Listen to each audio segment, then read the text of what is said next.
Сонымен осы Германияға келгеннен бері Ерағаң мен Розаның алтын тойын дүрлетіп тұрып өткіздік. Үлкен той-думан болды. Сол той-думанда ауылда жүргенде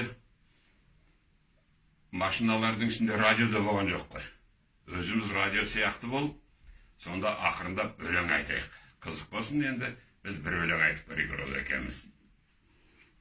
Жас едім өмір керкен бойламаған,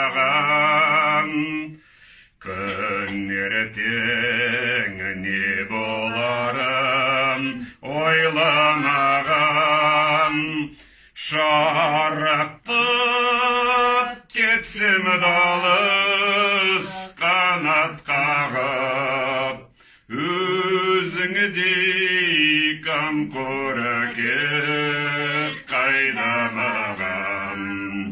Шарықтап кетсем далыс қанат қағып, өзіңдей қамқор әке қайда маған.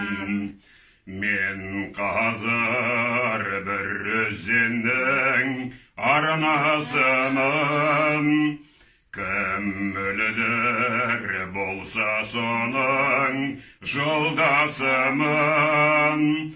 Қуанысың қуана бер кетайын, мен сенің өміріңнің жалғасымын.